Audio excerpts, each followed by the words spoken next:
نحمده و نصلی علی رسولہ الکریم اما بعد فاعوذ باللہ من الشیطان الرجیم بسم اللہ الرحمن الرحیم اللہم صلی علی محمد و آل محمد کما صلیت علی ابراہیم و علی آل ابراہیم انک حمید مجید اللہم بارک علی محمد و علی آل محمد کما بارکت علی ابراہیم و علی آل ابراہیم انک حمید بسم اللہ الرحمن الرحیم واعتصموا بحبل اللہ جميعا ولا تفرقوا رب اشرح لی صدری یسر لی امری واحلل عقدۃ من لسانی یفقہوا قولی۔ عزیز سامعین، میں نے آپ کے سامنے سورہ العمران کی 103 نمبر آیت سے ایک چھوٹا سا جز لیا ہے۔ سورہ العمران کا میں پہلے آپ کو تعارف کراتا چلا جاؤں کہ سورہ العمران مدنی صورت ہے۔ اس میں 200 کے آیات ہیں، 200 کے قریب آیات اور 20 رکوع ہیں، اور اس کے ایک حصے میں اللہ تعالیٰ نے یہود و نصارہ سے خطاب کیا ہے اور ایک حصے میں مسلمانوں سے خطاب کیا، اور اس کا کچھ حصہ غزوہ احد سے متعلق ہے، اور اس جو جز کو اس آیت کو میں نے آپ کے سامنے رکھا ہے، اس کا تعارف یہ ہے کہ اللہ تعالیٰ مسلمانوں سے کہہ رہے ہیں کہ اللہ کی رسی کو مضبوطی سے تھام لو اور تفرقے میں نہ پڑو۔ جیسا کہ آپ کو پتہ ہے کہ غزوہ احد کے اندر مسلمانوں اور مومنین کے درمیان ایک ایسا نا اتفاقی کا واقعہ ہو گیا تھا کہ جس کی وجہ سے فتح جو ہے وہ شکست فاش میں تبدیل اور مسلمانوں کو شدید نقصان اٹھانا پڑا۔ نبی مہربان صلی اللہ علیہ وآلہ وسلم نے تمام مجاہدین کو حکم دیا تھا کہ وہ ان کی اتباع کریں، اور خصوصی طور پہ ایک مسلمانوں کے اس گروہ کو جس کو انہوں نے احد پہاڑی کی ایک گھاٹی پر کھڑا کیا تھا کہ تم نے جو بھی صورت بن جائے اس گھاٹی کو نہیں چھوڑنا۔ لیکن جب نبی مہربان صلی اللہ علیہ وآلہ وسلم کی اس وقت حکمتولی کی گئی کہ جب کفار میدان چھوڑ کر بھاگ رہے تھے، شکست سے دوچار تھے، تو احد گھاٹی کے اوپر بیٹھے ہوئے جو صحابہ کے یا مجاہدین کا جو گروہ تھا انہوں نے اس پہاڑی کو چھوڑ دیا، تو مسلمانوں کی وہ فتح جو ہے شکست میں تبدیل ہوئی۔ تو اس کے اندر یہ پیغام اللہ تعالیٰ نے دیا ہے کہ مسلمانوں اللہ کی رسی کو مضبوطی سے تھامے رہو اور تفرقہ میں نہ پڑو۔ عزیز دوستو، اللہ کی رسی کیا ہے؟ کیا نماز، روزہ، حج، زکوٰۃ یہی صرف اللہ کی رسی ہے، یا اللہ کو معبود مانتے ہوئے رسم عبودیت کو نبھانا، اللہ کے ایک ایک حکم کی اتباع کرنا، یہ اللہ کی رسی ہے؟ نبی مہربان صلی اللہ علیہ وآلہ وسلم کے اقوال اور افعال جو ان کی سنت اور حدیث کی شکل میں ہم پر بھیجے گئے ہیں، ہم سے اللہ کے نبی نے بیان فرمایا ہے صلی اللہ علیہ وآلہ وسلم نے، کیا وہ اللہ کی رسی ہے؟ حضرت عبداللہ بن مسعود رضی اللہ تعالی عنہ سے کسی نے پوچھا کہ اللہ کی رسی کیا ہے، تو انہوں نے کہا القرآن حبل اللہ المتین، قرآن ہی اللہ کی رسی۔ اب اس کی گواہی دیتے ہوئے، اس کے اوپر تصدیق دیتے ہوئے نبی مہربان صلی اللہ علیہ وآلہ وسلم نے یہ کہا ہے کہ میں تم میں 2 چیزیں چھوڑ کر جا رہا ہوں، ایک کتاب الہی، دوسری میری سنت۔ اب اس تصدیق کے اوپر ریٹیسٹڈ اللہ نے کر دیا یہ کہہ کر قرآن میں لقد کان فی رسول اللہ اسوۃ حسنہ، کہ بے شک رسول اللہ ہمیں تمہارے لیے نہایت عمدہ نمونہ ہے. یعنی کہ اللہ تعالیٰ نے عبداللہ بن مسعود رضی اللہ تعالیٰ عنہ نے جو گواہی دی کہ قرآن ہی اللہ کی رسی ہے، اس کی گواہی پہ گواہی نبی مہربان صلی اللہ علیہ وآلہ وسلم نے دی کہ میں تم میں دو چیزیں چھوڑ کے جا رہا ہوں، ایک اللہ کی کتاب اور ایک میری سنت. اور پھر اس پر مہر تصدیق ثبت کر دی اللہ نے اور کہا کہ بے شک نبی مہربان صلی اللہ علیہ وآلہ وسلم کی زندگی تمہارے لیے بہترین نمونہ ہے. اب اللہ کی گواہی سے بڑی کس کی گواہی ہے؟ اللہ سے بڑا حکیم اور دانا کوئی نہیں جو تمام حکمتوں اور دانائیوں کو پیدا کرنے والا ہے.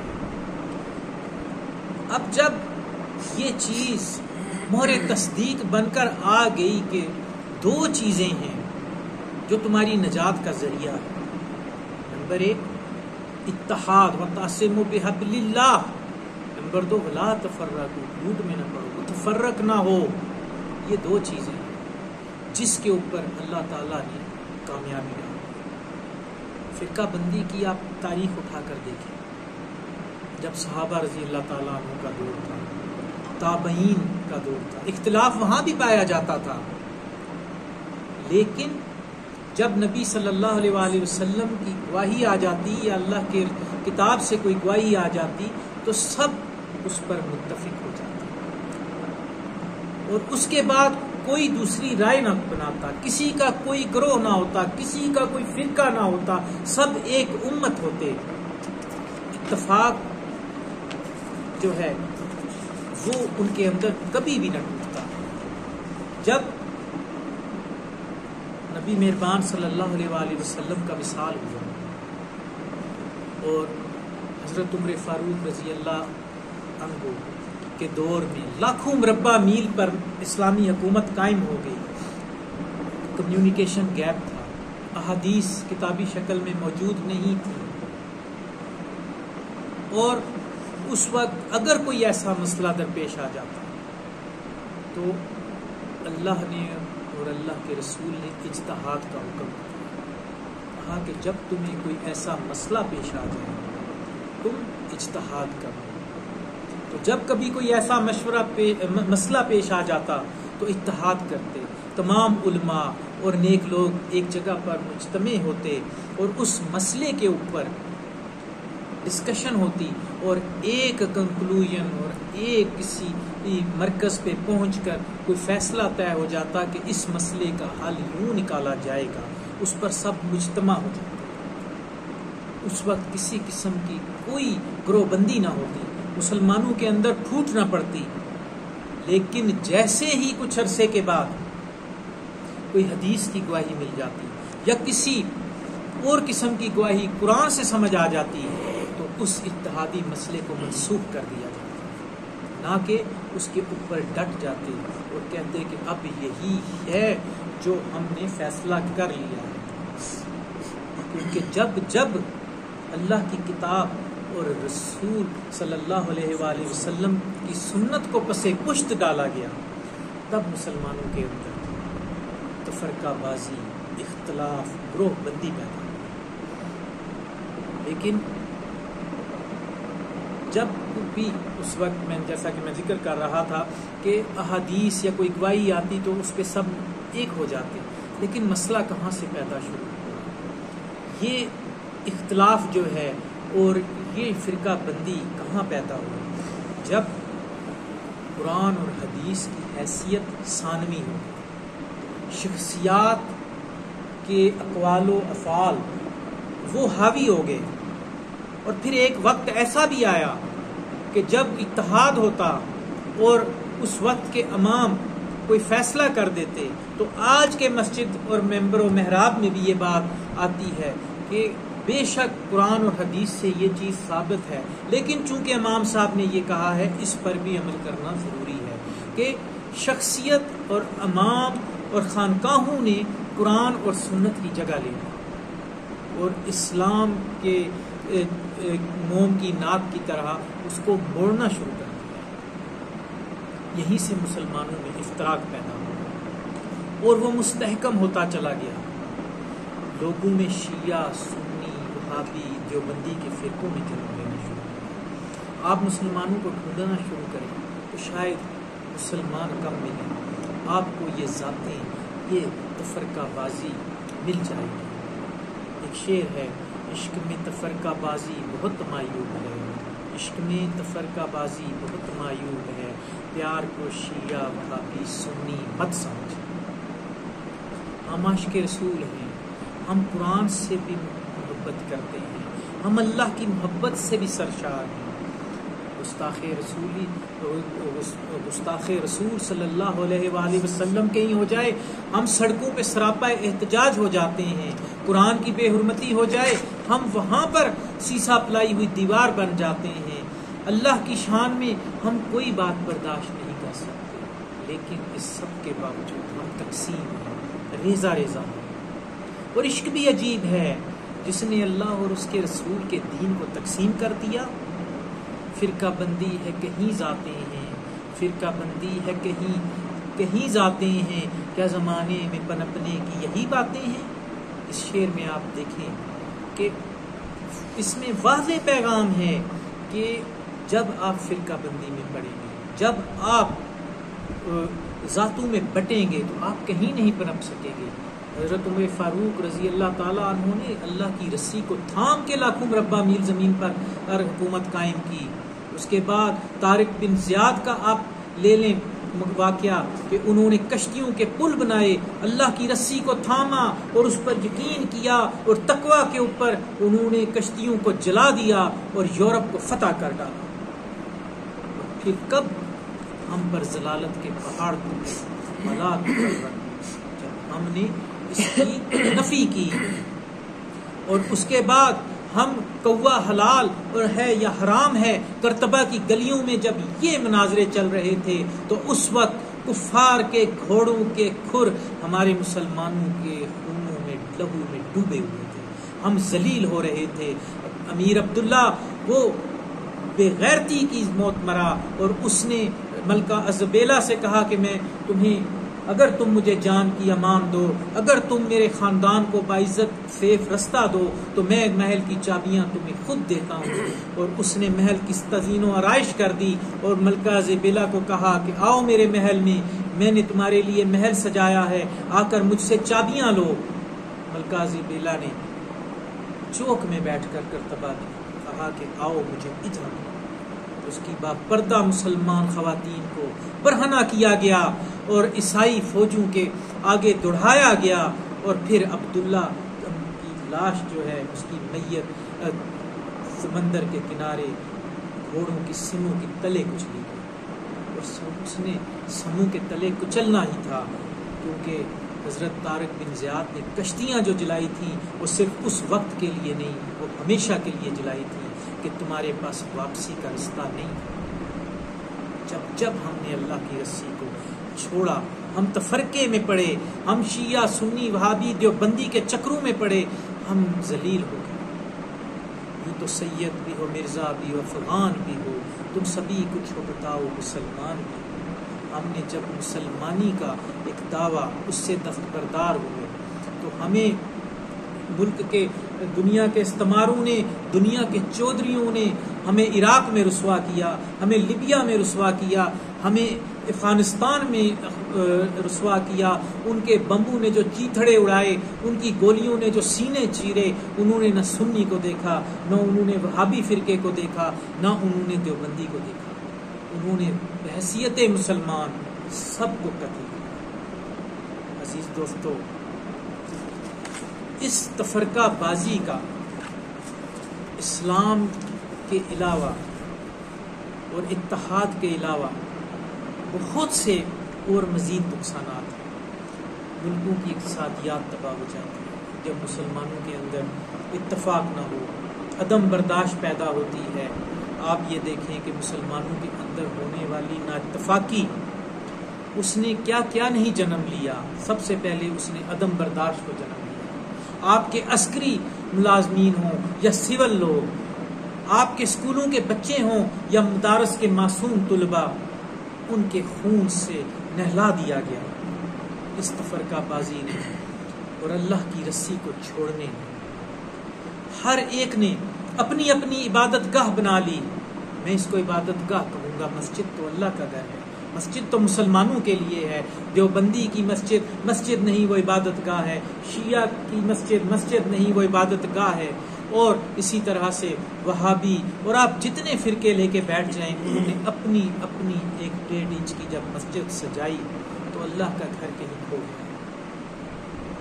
نبی مہربان صلی اللہ علیہ وآلہ وسلم ایک حدیث میں فرماتے ہیں کہ مسلمان دوسرے مسلمان کے لیے ایک دیوار کی مانند ہے جو ایک دوسرے کو تکمیل دیتی ہے. یعنی کہ وَاعْتَصِمُوا بِحَبْلِ اللَّهِ وَلَا تَفَرَّقُوا، جب ہم اتفاق میں رہیں گے، ایک دوسرے کو مومن بھائی سمجھیں گے، ایک دوسرے کی تکلیف اپنے اندر محسوس کریں گے، تو ہم کبھی تفرقے میں نہیں پڑیں گے، ہم کبھی ٹوٹ میں نہیں پڑیں گے. اس وقت میں اپنی ذاتی ایک واقعے کے حوالے سے بتاتا ہوں کہ ہم اپنی مقامی مسجد میں ایک امام صاحب آگے، انہوں نے یہ کہا کہ یہاں پہ قرآن کا درس نہیں ہوگا، ادھر جو میں پڑھاؤں گا وہ ہوگا. جب ہم نے اس پہ اختلاف کیا تو سب سے پہلے علاقے میں میرے لیے آواز اٹھی کہ یہ قادیانی ہے، یہ مرتد ہو گیا. جو ساتھی ہمارے ساتھ کھڑا ہوا اس نے کہا یہ مرتدین کا گروہ ہے. اس میں ایک بڑی اذراء تفنن ایک بات میں آپ کو یہاں پہ شیئر کرتا ہوں کہ ایک سکھ تھا، اس کا ایک گاؤں میں کریانے کی دکان تھی اور وہاں سے اتفاق سے مسلمانوں کی اکثریت تھی. مولوی صاحب اس سے سودا لیتے تھے. جب کچھ ماہ مولوی صاحب نے پیسے نہیں دیے اس سکھ کو، تو سکھ نے کہا کہ مولوی صاحب اب آپ کو سودا یا آپ کی ضروریات زندگی تب دوں گا جب آپ میرا پچھلا ادھار چکائیں گے. مولوی نے کہا اچھا، اس جب جمعہ آنے دے میں تیرا علاج کرتا ہوں. جمعے کا خطبہ مولوی صاحب نے دیا تو مولوی صاحب نے تقریر کی، مسلمانوں مومنوں اس سکھ سے سودا نہ لینا، یہ سکھ وہابی ہو گیا، اس کا ناقتہ بند ہو گیا، سکھ پریشان ہو گیا، میرا کاروبار بند ہو گیا ہے. وہ آیا مولوی صاحب مجھ سے وہابی کا فتویٰ واپس لیں، مجھے سنی بنا دے، آپ ساری زندگی میرے سے سودا ادھار ہی لیں، پیسے ہی نہ دیں. اگلے جمعے مولوی صاحب نے فتویٰ واپس لے لیا، سکھ کا کاروبار پھر چل پڑا. اب ہم نے جو اپنی 1.5 انچ کی جو مسجد بنائی ہے اس سے نقصان ہوا. نیا نوجوان جو ایک نئی سوچ کے ساتھ تھا، معصوم تھا، وہ کنفیوز ہو گیا. میں نے ایک کتاب پڑھی تھی، اس کے اندر ایک نوجوان کی ایڈکشن کے بارے میں لکھا تھا کہ اس نوجوان کو عادت تھی کہ فلم میں سینما میں وہ جاتا تھا، صبح کا شو ختم ہوتا دوسرے سینما میں دن کا جاتا، تیسرے میں شام کو وہ تیسرے سینما میں جاتا، وہاں پر جا کر وہ فلم دیکھتا. تو ایک دن ایک مولوی صاحب ملے کہ یار تم نے کیا زندگی کو برباد کیا، آؤ میں تمہیں مسجد میں لے کر جاتا ہوں. نوجوان مسجد میں گیا، سامنے والی مسجد والے نے دیکھا کہ یہ نوجوان تو دیوبندیوں کی مسجد میں جا رہا ہے. انہوں نے کہا بیٹا ادھر آؤ، یہ اس مسجد میں آئے تو یہ گمراہ لوگ ہیں. وہ ادھر ہفتہ گیا، ہفتے کے بعد اہل حدیث تھے ان کی مسجدوں نے دیکھا، کہا یار یہ تم کیا کر رہے ہو، تم گمراہوں کے پاس جا رہے ہو، تم ہمارے پاس آؤ. وہ نوجوان کنفیوز ہو کے تنگ ہو کے دوبارہ سینما میں چلا گیا کہ یہاں پہ سارے نہ سنی ہیں نہ وابی ہیں نہ دیوبندی ہیں، سب یکسو ہو کر فلم دیکھ. تو نئی نسل گمراہ ہو رہی ہے، نئی نسل دین سے بیزار ہو رہی ہے. ہم دین کی خدمت نہیں کر رہے، ہم ملحد بنا رہے ہیں. وقت کم ہے، باتیں بہت ساری جو میں نوٹ کر کے لایا تھا کہنا چاہ رہا تھا، تشنگی رہ گئی. میری جو موضوع تھا میری آیت کا وہ وَاعْتَصِمُوا بِحَبْلِ اللَّهِ جَمِيعًا وَلَا تَفَرَّقُوا تھا، لیکن میں اس کو سمیٹنے کے لیے اس سے اگلی جو آیات ہیں ان کا صرف ترجمہ کروں گا. اور اللہ کی اس مہربانی کو یاد کرو، جب تم ایک دوسرے کے دشمن تھے تو اس نے تمہارے دلوں میں الفت ڈال دی اور تم اس کی مہربانی سے بھائی بھائی ہو گئے، اور تم آگ کے گڑھے کے کنارے تک پہنچ چکے تھے اور تو تم کو اللہ نے اس سے بچا لیا. اس طرح اللہ تمہیں اپنی آیتیں کھول کھول کر سناتا ہے تاکہ تم ہدایت کرو. اب ہمیں اپنے گریبانوں میں جھانکنا چاہیے کہ کیا ہم اس آیت کے مطابق جنت کے گڑھے کے کنارے کھڑے ہیں یا جہنم کے گڑھے کے کنارے کھڑے ہیں، یا ہم گمراہی میں آج بھی مبتلا ہیں، یہ آیت تو گواہی دیتی ہے کہ ہم آج بھی بکھرے ہوئے ہیں، ہم آج بھی ریزہ ریزہ ہیں، ہم آج بھی ریت کی دیوار ہیں۔ وما علینا الا